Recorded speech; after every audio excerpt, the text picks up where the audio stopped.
अखिल जगत स्वामी साब सदा शिव मल्हारी मणिमल्ल संहारक ऐश्वर्य प्रदाता शक्तिदाता जय दुरी गणाधीशित आदिरुद्र श्री मातंड भैरवा।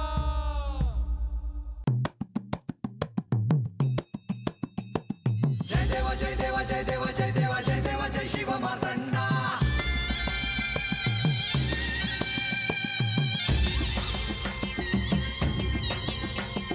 जय देवा जय देवा जय देवा जय देवा जय देवा जय शिव मातंडा। हरिवर्धन मल्हारी तुझी प्रचंडा। अगडदुम नगारा सोन्याची जेजुरी देव गेले जेजुरा निळा घोडा। अगडदुम नगारा सोन्याची जेजुरी देव गेले जेजुरा निळा घोडा। पाव में तोडा कमरी कर पटा मिहिर मस्तकी तुरा। खोबऱ्याचा कुटका भंडाऱ्याचा भडका बोल अहंकारा सदानंदाचा येळकोट। सदानंदाचा येळकोट। जय देवा जय देवा जय देवा जय देवा जय देवा जय शिव मातंडा। जय देवा जय देवा जय देवा जय देवा जय देवा जय शिव मातंडा। हरिवर्धन मल्हारी तुझी प्रचंडा। जय देवा जय देवा जय देवा जय देवा जय देवा जय शिव मातंडा। हरिवर्धन मल्हारी तुझी प्रचंडा। मी माझ्या जटांमध्ये गंगेला स्थान दिले आहे। गंगा प्रकट हो।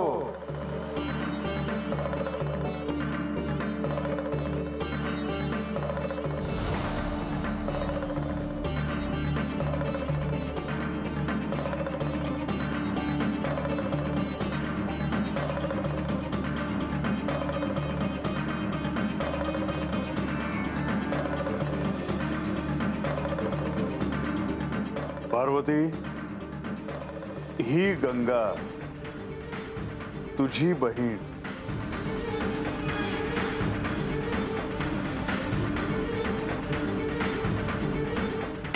नारायण नारायण।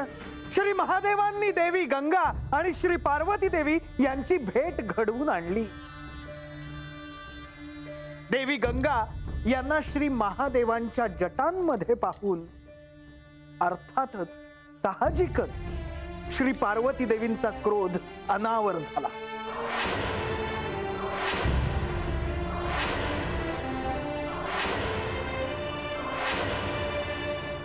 साहजिकच आहे मुनिवर, त्यांचा राग योग्यच आहे। म्हाळसा, तुझी अशी काही निश्चित अशी मतं असू शकतात, परंतु जे काही घडून गेलं आहे ते अयोग्य आहे असं नाही। त्याच्या मागे काही निश्चित अशी प्रयोजनं असतात। हे माझ्या बाबतीत चूकच आहे आणि त्याची कारण देखील आहेत माझ्याकडे। असो मुनिवर, आख्यानाला प्रारंभ करा। श्री पार्वती देवी आणि देवी गंगा या समोरासमोर होत्या। नारायण नारायण।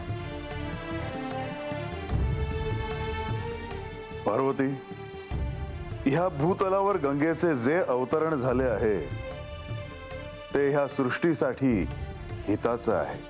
तसे जर असेल तर हिला तुम्ही तुमच्या जटांमध्ये स्थान का दिले आहे? कारण तिचा आवेग रोखणारं दुसरं कुणीही नाही आणि म्हणूनच मी तिला माझ्या जटांमध्ये स्थान दिलं आहे। माझ्या प्रश्नाचा रोख चुकला असावा कदाचित। मला असे म्हणायचे होते की जर भगीरथाने आपल्या पूर्वजांना मुक्ती मिळावी म्हणून हिला या भूतलावर आणले आहे तर ते कार्य अजून पूर्ण झालेले नाही का? होय, ते कार्य देखील पूर्ण झाले आहे। मग अजून ही इथे कशी? पार्वती, माझ्या येण्याने तुला आनंद झालेला दिसत नाही हे स्पष्ट दिसते आहे। पण मीच महादेवांना तशी विनंती केली होती की त्यांनी मला त्यांच्या जटांमध्ये स्थान द्यावं आणि तुम्ही ते मान्य केलेत? होय, कारण गंगेचे भवितव्य माझ्याशी जोडले जाणार हे विधानच होते. मी पृथ्वीवर पुन्हा तेव्हाच परत येईल जेव्हा प्रत्यक्ष श्री महादेव मला आवाहन करतील. होय, मला हे चांगलेच ठाऊक आहे. पिताश्री आणि मातेकडनं हे ऐकल्याचे माझ्या स्मरणात आहे. आणि म्हणूनच ते घडले. पण मला ते मुळीच आवडलेले नाही. पार्वती, मुळात हिची मनोकामना पूर्ण व्हावी म्हणून तुम्ही हा निर्णय घेतलात. ह्यात मला किती यातना होतील, किती त्रास होईल याचा तुम्ही विचार देखील केला नाहीत. पार्वती, तू असं का म्हणत आहेस? मी तुझा देखील विचार केलाच आहे. आणि गंगा ही तुझी बहीण आहे. पार्वती, आपली कधी भेट घडू शकली नाही याचं मला दुःख होतच. आणि या निमित्ताने का होईना मला तुला जवळून पाहता येईल, तुझ्याशी बोलता येईल. मला त्यात रस नाही. का पार्वती, का? आपल्याच बहिणीबद्दल तुझ्या मनात इतका आकस का? कारण त्याच माझ्या बहिणीला माझ्या आराध्यांशी, माझ्या पतीशी अर्थात श्री महादेवांशी विवाह करायचा होता. असत्य बोलते आहे का मी? नाही पार्वती, पण तू एक गोष्ट मात्र विसरली आहेस. तसं काहीच घडलं नाही. हेही सत्य आहे. पण म्हणून हिने पण घेतला की जेव्हा महादेव मला बोलवतील तेव्हाच मी या भूतलावरती येईल. होय पार्वती, त्यावेळी जे काही घडलं त्यात माझी काही चूक होती असं मला नाही वाटत. नसेलही, पण म्हणून आत्ताचे वर्तन नक्कीच समर्थनीय नाही. माझ्या आराध्यांशी माझा विवाह झाला आहे. ते केवळ माझे माझे आणि माझेच आहेत. हो, हे अयोग्य आहे असं मी कुठे म्हणते आहे?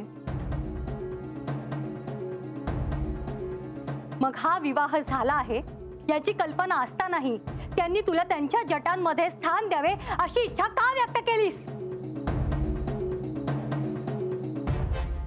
पार्वती, तू आधी शांत हो. शांत हो? कशी शांत होऊ स्वामी? कशी शांत होऊ? माझ्या समोर ही तुमच्या मस्तकावरती विराजमान आहे हे मला आवडेल अशी आशा तुम्ही केलीच कशी? पार्वती, तुला नेमका कसला राग आला आहे हेच मला कळेनासं झालं आहे. खरं तर आपली जेव्हा भेट होईल तेव्हा गोष्टी खूप निराळ्या होतील असं मला वाटलं होतं.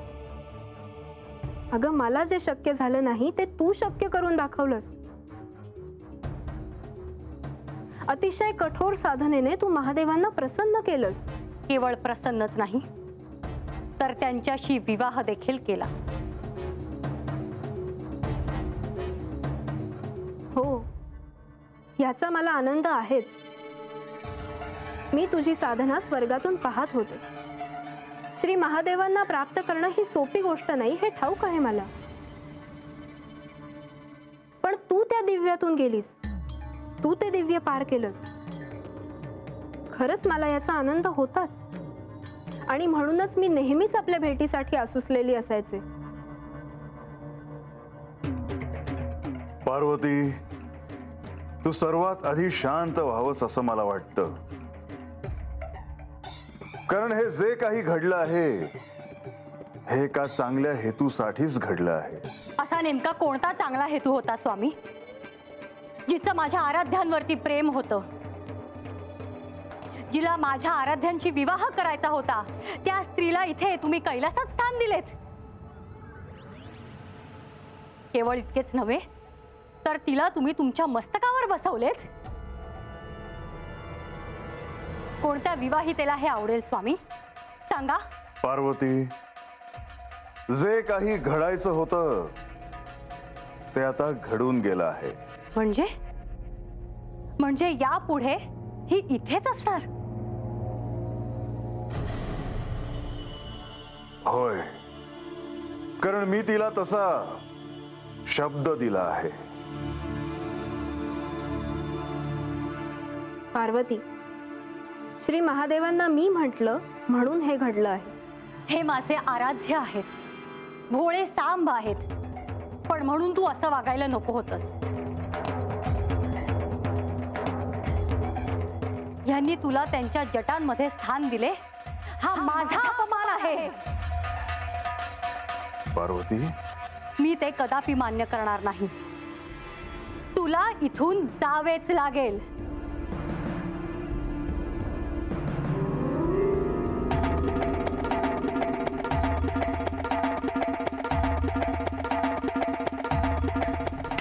नारायण नारायण. आणि अशा प्रकारे श्री पार्वती देवी तिथून निघून गेल्या. हे तर होणारच होतं. त्या तिचा स्वीकार कशा करणार होत्या? नारायण नारायण. जे घडायचं होतं ते घडलंच. आणि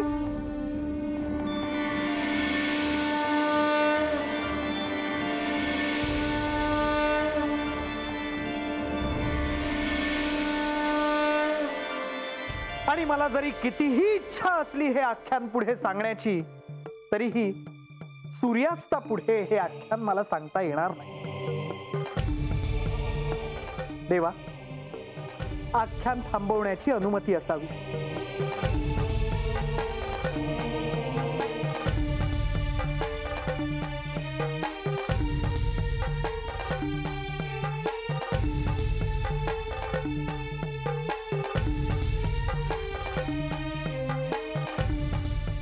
सदानंद सदानंद सदानंद सदानंद सदानंद सदानंद सदानंद सदानंद सदानंद सदानंद सदानंद सदानंद सदानंद.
बानू,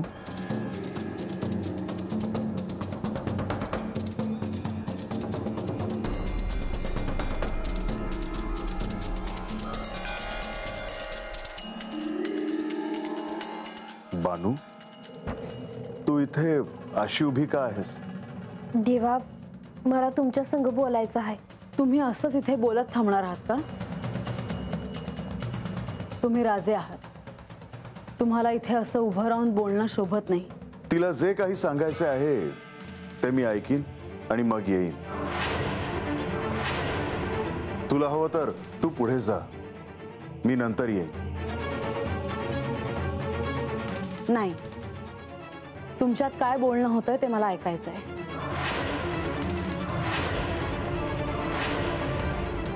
देवा, मला एवढंच म्हणायचं आहे का पंधरवड्यातनं 2 दिवस तुम्ही माझ्याकडे यावं असा नियम आहे. पर ह्या वेळेला तुम्ही आला नाही जी. हे सांगण्याचं हे स्थळही नाही आणि ही वेळही नाही. मग कुठं आणि कसं बोलू म्या? राजसभेत समद्यान मोहरं बोलू आहे? बानू,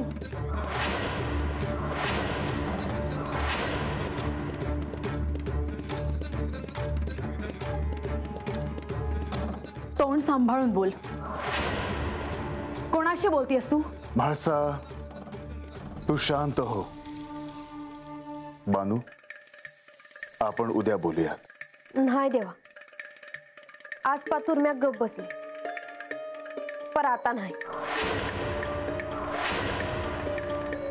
आता तुम्ही माझ्या संग वाड्यावर यावं जी. तसं बी लई दिस झालं आहे तुम्ही आला नाही. आणि माझं काही चुकत असेल तर मला सांगा जी. तू माझ्या पतीला माझ्या देखत घेऊन जाणार? ते माझं बी पती आहेत.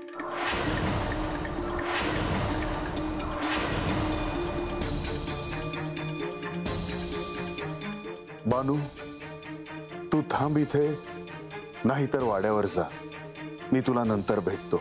नाही देवा, आज मी तुम्हासनी वाड्यावर घेऊनच जाणार. बानू, तू थांब हवं तर इथे.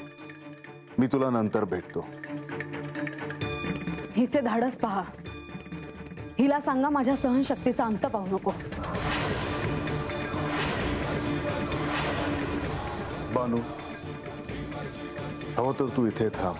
आपण नंतर भेटू.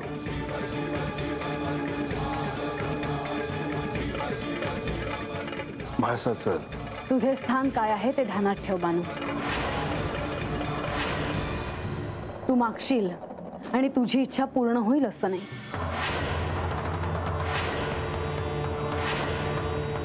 मग आज तर मी हातनं जाणारच नाही.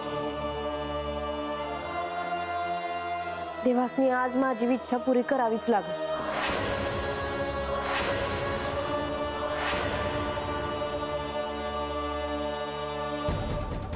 म्हाळसा, चल.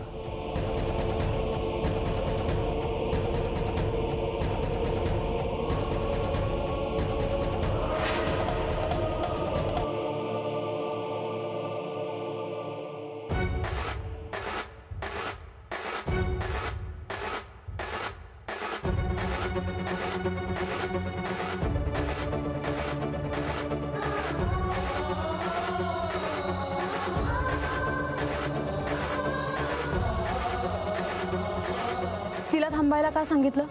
मग काय करायला हवं होतं तिने? तिला राजवाड्याच्या बाहेर का नाही जायला सांगितलं? म्हाळसा, सर्वांच्या देखत तुम्ही दोघींनी जे सुरू केलं आहे ते मला आवडलेलं नाही. म्हणजे मी चुकले, मी अयोग्य आहे.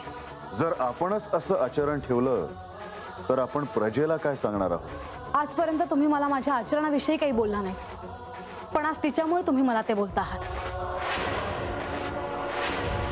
म्हाळसा, तुला जे हवं ते तू समजून बोलत आहेस. हेच सगळं तुम्ही तिला माझ्या समोर का नाही सांगत? तिला हा अधिकार कोणी दिला की ती माझ्या समोर माझ्या पतीला विचारते की तिच्या सोबत येता का म्हणून? तेही तिथे लोक असताना. इतकंच जर काही महत्वाचं होतं, तिला जर काही हवं होतं, तर तिने संदेश का नाही पाठवला? काही पद्धत असते की नाही? आणि तुम्ही तिच्या आचरणाविषयी माझ्या समोर तिला काही बोलला नाही, मला बोलता आहात. मी तुम्हा दोघींचंही चुकलं आहे असं म्हणालो. पण तिचे धाडस होतेच कसे? ती सर्वांसमक्ष तुम्हाला वाड्यावर बोलवते, मी तिथे असताना. तुम्ही राजे आहात, भक्तांचे आराध्य आहात. तिने सांगावं आणि तुम्ही तिच्या मागे जावं.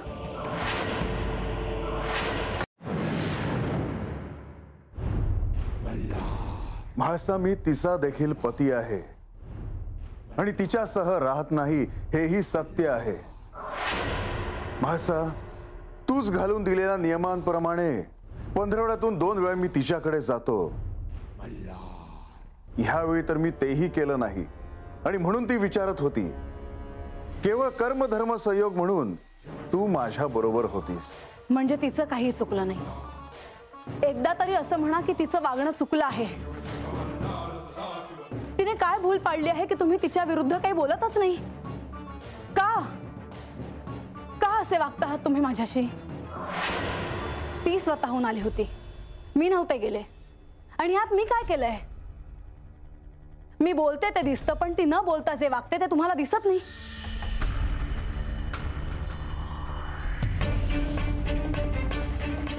काय बानू, अगं कसलं वागणं म्हणायचं ही? हा, तू आधी देवासनी सांगितलंस ना, मग झालं की. तर मग आता काय करायचं?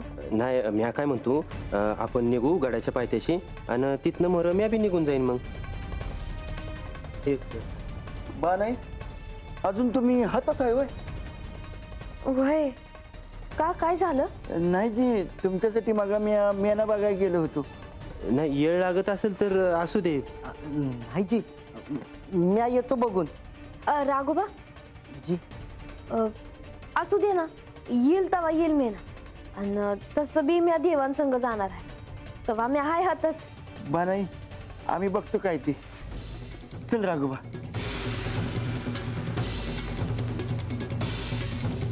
भानू असं किती येळ खोळ म्हणून राहायचं मला सांग बघ. ए रंग्या, अरे तुला जायचं असेल तर जा बरं मोर. तसं नव्ह मग थांब आता गप. बर आणि देवालयावर जायचंच आहे हे ध्यानात ठेव. होय.